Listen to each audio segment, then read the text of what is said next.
So, good afternoon to everyone. Today we are going to discuss the module 3 where we'll talk about the basic different SQL concepts. So, here to start with this. Now, in DBMS, SQL is an important part because it is a language by which we can communicate with the DBMS or the database.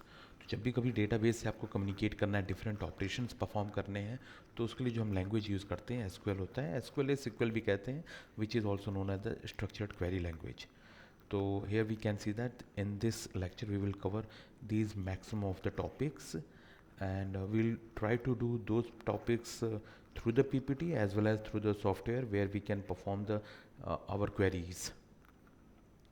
तो यहाँ हम देख सकते हैं SQL basically क्या है. SQL एक आपका स्ट्रक्चर्ड क्वेरी लैंग्वेज है जो भी डेटाबेस से कम्युनिकेशन करने के लिए या किसी चीज़ को मैनिपुलेशन के लिए आप यूज़ करते हैं. यहाँ पे देख सकते हैं एसक्यूएल क्या क्या कर सकता है. तो SQL can create a new databases, can create a table inside the database, it can insert the records, it can delete the records. So different operation या different thing आप जो भी चाहते हैं वो सारी की सारी चीज़ें आपका एसक्यूएल परफॉर्म करता है. ठीक है. Now since SQL commands are fundamental building blocks and it is very vast, वो काफ़ी ज़्यादा बड़ा है, तो उसको छोटे छोटे पार्ट्स में डिवाइड कर दिया गया है. तो जो एसक्यूएल कमांड्स हैं mainly categorise into 5 different categories which are known as DDL, DQL, DML, DCL and TCL. तो जो डिफरेंट कैटेगरीज हैं हमको एक एक करके पढ़ेंगे. सबसे पहले अभी हम जो स्टार्ट करेंगे वो डीडीएल से होगा. तो DDL stand for the data definition language.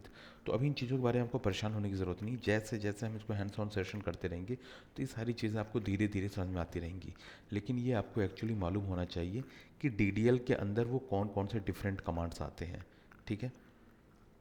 तो अब चलिए हम डीडीएल की बात करते हैं.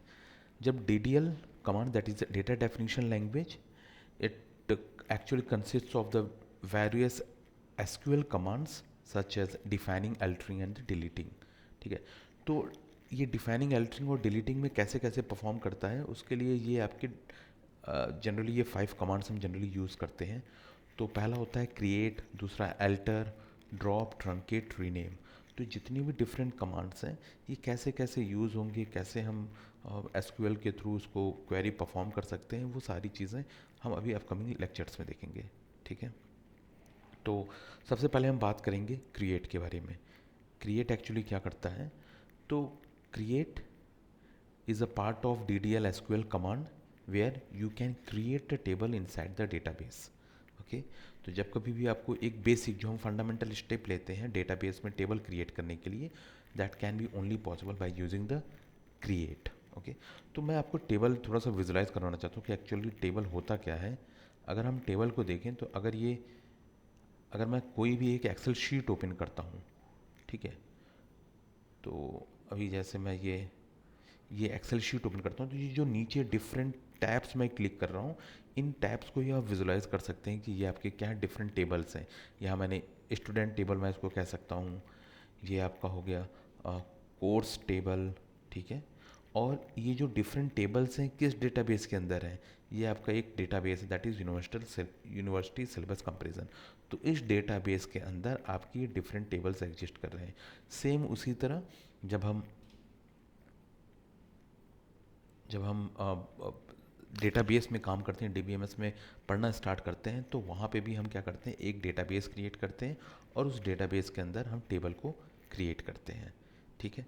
तो एक बार प्रैक्टिस करते हैं कि टेबल क्रिएट कैसे होता है और उसके बाद जो डिफरेंट चीज़ें हैं वो भी हम इसमें प्रैक्टिस करते जाएंगे. आप देख सकते हैं अभी मैं यहाँ पे जो एसक्यूएल के लिए जो सॉफ्टवेयर यूज़ कर रहा हूँ that is the Microsoft SQL server management studio which is SSMS. तो जो कि माइक्रोसॉफ्ट का है, क्योंकि हमारी यूनिवर्सिटी में ये पहले से सर्वर इंस्टॉल है, तो we are going to connected with our client. तो सर्वर से हम कनेक्ट हो जाएंगे. These are the basic IP address. This is your user name and via here you can use the password with @123. Okay, so if I'll click connect here,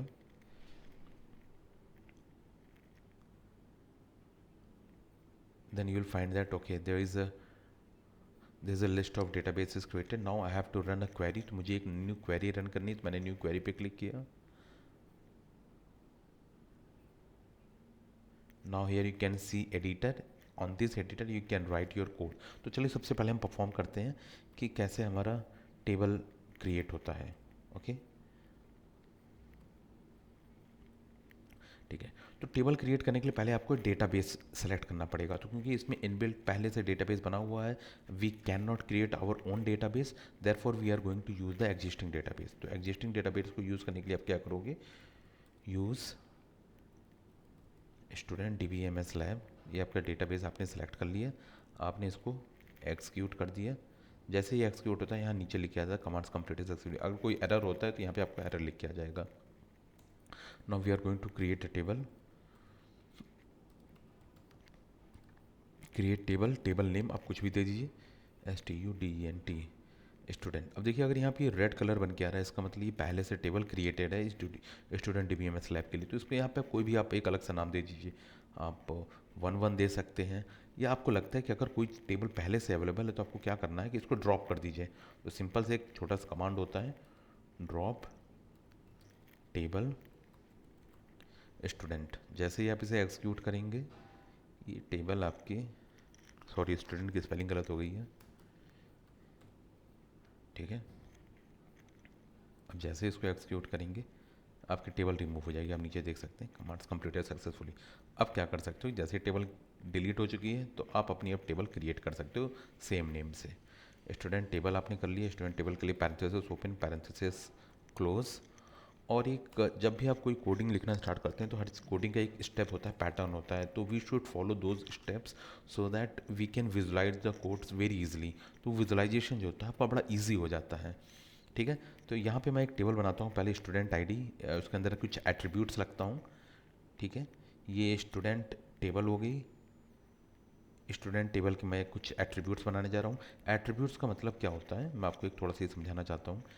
attributes मतलब ये जैसे हमने table बनाया है तो यहाँ पे मैंने ले लिया सीरियल नंबर, यहाँ मैंने ले लिया स्टूडेंट नेम, रोल नंबर। तो ये जो हेडर्स होते हैं इन्हीं हेडर्स को ही हम क्या बोलते हैं, एट्रीब्यूट्स बोलते हैं, ठीक है।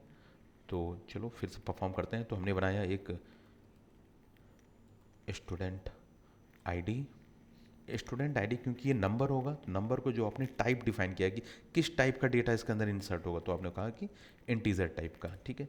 अब इसमें कुछ और भी कीवर्ड्स मैं यूज़ करने जा रहा हूँ तो उसके लिए परेशान मत होइएगा, वो सारे कीवर्ड्स हम धीरे धीरे आगे की ओर देखते रहेंगे, ठीक है। तो स्टूडेंट आईडी का आपने एक एट्रीब्यूट क्लियर कर दिया, इंटीजर बना दिया, आपने इसको प्राइमरी की किया। प्राइमरी की किसी टेबल में क्या होता है कि जिससे उसमें यूनिकनेस एज वेल एज उसकी वैल्यू नल नहीं होगी। इसका मतलब मैं क्या चाहता हूँ कि अगर मैं आपको बस, अगर जैसे मैंने ये एक्सेल शीट है तो इस एक्सेल शीट में आप देख सकते हो कि जो साइड में नंबर्स हैं इस साइड के नंबर सारे के सारे यूनिक होंगे और ये नल भी नहीं होंगे, ठीक है। इनमें कोई रिपीटेशन नहीं होगा। तो क्या होता है कि जब कभी मैं कोई स्टूडेंट का नाम ए है, किसी स्टूडेंट का नाम बी है, दोबारा से किसी स्टूडेंट का नाम ए हो सकता है, तो क्या होता है कि इसमें एम्बिग्विटी बनी होती है। तो मेरे को अगर उसका सीरियल नंबर मालूम हो तो उस सीरियल नंबर के थ्रू मैं उस स्टूडेंट या उस रिकॉर्ड की इन्फॉर्मेशन ईजिली एक्सट्रैक्ट कर सकता हूँ। रिकॉर्ड देखिए मैंने जो शब्द यहाँ पे यूज़ किया है, रिकॉर्ड का मतलब होता है कि ये जो रो होता है, रो की जो इन्फॉर्मेशन होती है हम उसे रिकॉर्ड बोलते हैं, और एक सेल की जो इन्फॉर्मेशन होती है उसको हम फील्ड बोलते हैं, ठीक है। तो ये रो की जो भी इन्फॉर्मेशन होगी उसे रिकॉर्ड या टपल आप दोनों बोल सकते हैं, ठीक है। तो यहाँ पे हम, क्योंकि मैं चाहता हूँ कि यूनिकनेस बनी रहे और हमें मालूम है कि किसी का अगर स्टूडेंट आईडी तो ऑब्वियस है वो यूनिक ही होगा, तो उसे मैंने कह दिया कि वो एक प्राइमरी की तरह काम करेगा, ठीक है। और आगे परेशानी मत होगी, ये आगे आपको दोबारा से ये प्राइमरी की के बारे में देखने को मिलेगा। अब प्राइमरी की में मैं ये भी चाहता हूँ कि ये स्टूडेंट की आईडी मैं मैनुअली डिफाइन ना करूँ, मैं ये चाहता हूँ कि ऑटोमेटिकली स्टूडेंट की आईडी अपने आप एक एक डिफरेंस से बनती रहे। तो उसके लिए मैंने क्या किया, सिर्फ IDENTITY आइडेंटिटी डिफाइन कर दी। कहाँ से चाहता हूँ रोल नंबर बने, मैं चाहता हूँ 100 से उसके बीच में नेक्स्ट रोल नंबर पे कितना डिफरेंस हो, 1 का डिफरेंस हो, मतलब पहला 100, दूसरा 1001, तीसरा 1002, वो इस तरह बनता रहे, ठीक है। अभी तो मुझे इसके अलावा और रिकॉर्ड ऐड करना था इसलिए मैंने कॉमा कर दिया। फिर इसी तरह मैंने स्टूडेंट आईडी के बाद स्टूडेंट नेम जो कि ऑब्वियस सा कैरेक्टर होता है, तो इसके लिए जो हमारे पास टाइप होगा वो वैर कैर हो जाएगा। इसकी लेंथ कितनी आप देना चाहते हैं वो आप डिफ़ाइन कर सकते हो, या बाद में हम मॉडिफाई भी कर सकते हैं। अभी मैंने इसको 40 दे दिया, और एक लास्ट मैंने दे दिया कि स्टूडेंट की एज। तो स्टूडेंट एज जो कि अगेन इंटीजर, इसकी जगह मैं ईमेल आईडी दे देता हूँ, एक कोई भी ईमेल आईडी हम यूज़ कर लेंगे बाद में। हमने एक ईमेल एट्रीब्यूट यूज़ कर लिया। ईमेल एट्रीब्यूट में भी क्या होगा, वैर कैर हो गया। इसके भी हमने लेंथ आप कुछ भी डिफ़ाइन कर सकते हो, 50 मैंने डिफ़ाइन कर दी। और मैं चाहता हूँ कि ये जो ईमेल है सारे स्टूडेंट्स की अलग अलग होनी चाहिए, तो यहाँ पे मैंने इसको लिख दिया कि ये यूनिक होगी। ठीक है, यूनिक कंस्ट्रेंट होता है, कंस्ट्रेंट के बारे में हम आगे पढ़ेंगे। तो यहाँ पे आप देख सकते हो कि यहाँ पे पहले हमने डिफाइन कर दिया कि स्टूडेंट आईडी प्राइमरी की तरह काम करेगा। वहीं पे जो ईमेल है उसकी वैल्यूज़ यूनिक होगी। यूनिक का मतलब हो गया कि अगर किसी कॉलम में ईमेल है, कॉलम का मतलब मैं आपको ये बता रहा हूँ, अगर इस किसी कॉलम में अगर ईमेल है तो सबकी ईमेल आईडी जो होगी वो सबकी डिफरेंट ही होगी, किसी की सेम नहीं होगी, यूनिक होगी। अब मैंने यूनिक क्यों यूज़ किया, मैं वहाँ पे प्राइमरी क्यों नहीं यूज़ किया, क्योंकि रूल होता है कि आप कोई अगर कंस्ट्रेंट यूज़ कर रहे हैं प्राइमरी की के, तो वो सिर्फ आप एक बार ही यूज़ कर सकते हो, किसी टेबल में वो एक से ज़्यादा नहीं हो सकता है। देयरफॉर यहाँ पे प्राइमरी की हमने स्टूडेंट आईडी को बना दिया है। अब इसकी वजह से हम दोबारा से प्राइमरी की कहीं और किसी एट्रीब्यूट को नहीं बना सकते हैं। ठीक है, तो उसकी वजह से हमने ईमेल को यूनिक कह दिया कि ईमेल की जो वैल्यू होगी यूनिक होगी। अब ये मुझे लग रहा है यहाँ कुछ गलत हो रहा है, बिकॉज ये ऑलरेडी एग्जिस्ट आ ही रहा है। हो सकता है कहीं और बनी होंगी तो मुझसे डिलीट नहीं हो पाया हो। मैंने इसको वैल्यू 1 दे दी है। देखता हूँ अगर कोई एरर नहीं होगा तो ये सही काम लगेगा। मैंने इसको 3 दे दिया। देखिए अभी कोई एरर नहीं है, तो ये ग्रीन रेड वहाँ से हट गया। मैंने इसको सेलेक्ट किया, मैंने इसको एग्जीक्यूट कर दिया। अभी देखेंगे ये एग्जीक्यूट हो गया। अब मैं इसके अंदर वैल्यू इंसर्ट कर सकता हूँ। ठीक है, देखिए ध्यान दीजिएगा, जो इंसर्ट होता है वो DDL कमांड नहीं होता है, लेकिन क्योंकि हमने जब टेबल एक स्ट्रक्चर डिफाइन किया है, इसे स्ट्रक्चर कहते हैं। स्टूडेंट टेबल हो गई, स्टूडेंट टेबल के अंदर स्टूडेंट आईडी, स्टूडेंट नेम और ईमेल कंबाइंड इसे जब कहा जाता है तो ये एक स्ट्रक्चर है। ठीक है, स्ट्रक्चर कंबाइंडली इसको हम कहेंगे कि अच्छा स्ट्रक्चर कह लो या स्कीमा कह लो, लेकिन इंडिविजुअल देखें तो ये एट्रीब्यूट है, ये एट्रीब्यूट है और आपका ये एट्रीब्यूट है। अब इनके अंदर मैं वैल्यू इंसर्ट करना चाहता हूँ, तो जल्दी से इसके अंदर वैल्यूज इंसर्ट करते हैं। इंसर्ट इनटू, भाई किसी इनटू में ही करो, मतलब किसी के अंदर वैल्यू इंसर्ट करोगे तो इंसर्ट इनटू, क्या किसके अंदर इंसर्ट कर रहे हो, मैं टेबल के अंदर इंसर्ट कर रहा हूँ। तो स्टूडेंट, आप चाहे देखिए कैपिटल लिख लीजिए, स्मॉल लिख लीजिए, तो कोई फ़र्क पड़ता नहीं है, बस वो आपका सेलेक्ट हो जाना चाहिए। नीचे आपको सजेशन भी आता है स्टूडेंट 13। मैंने अब इसके अंदर वैल्यू इंसर्ट कर रहा हूँ। आपके पास दोनों ऑप्शन है कि आप चाहे तो यहाँ पे स्ट्रक्चर डिफाइन कर सकते हैं। मैंने लिख सकता हूँ कि स्टूडेंट आईडी, मतलब स्टूडेंट आईडी के अंदर होगा स्टूडेंट नेम कॉमा ईमेल। ठीक है, ये आपने स्ट्रक्चर डिफाइन कर दिया कि अच्छा मैं ये जो एट्रीब्यूट्स इनके अंदर वैल्यू को इंसर्ट करना जा रहा हूँ। फिर आगे हम लिखते हैं वैल्यूज़। वैल्यूज़, और एक, क्योंकि मैंने आपको फिर से बताया कि जब भी आप कोई चीज़ लिख रहे हैं तो वो डेटा अच्छी तरह विजुलाइज होना चाहिए, इसलिए मैंने वैल्यूज़ लिख के अब वैल्यूज़ को नीचे से इंसर्ट करूँगा नेक्स्ट लाइन से। तो यहाँ पे मैंने वैल्यूज़ इंसर्ट कर दी स्टूडेंट आईडी में, दैट इज़, अच्छा स्टूडेंट आईडी में आपको वैल्यू इंसर्ट करने की ज़रूरत नहीं है क्योंकि आपने उसको पहले से बाय डिफ़ॉल्ट इनिशियलाइज़ कर दिया है। तो यहाँ पे भी आपको स्टूडेंट आईडी लिखने की कोई ज़रूरत नहीं है, स्टूडेंट नेम और ईमेल हो जाएगा। बाय डिफ़ॉल्ट स्टूडेंट आईडी की वैल्यू इंसर्ट होती चली जाएगी। ठीक है, स्टूडेंट नेम में आपने लिख दिया क्योंकि वो कैरेक्टर होगा, तो अजय सिंगल कोट्स के अंदर आपने क्लोज कर दिया, कॉमा दूसरी वैल्यू क्या है, मैंने a@gmail.com कर दिया।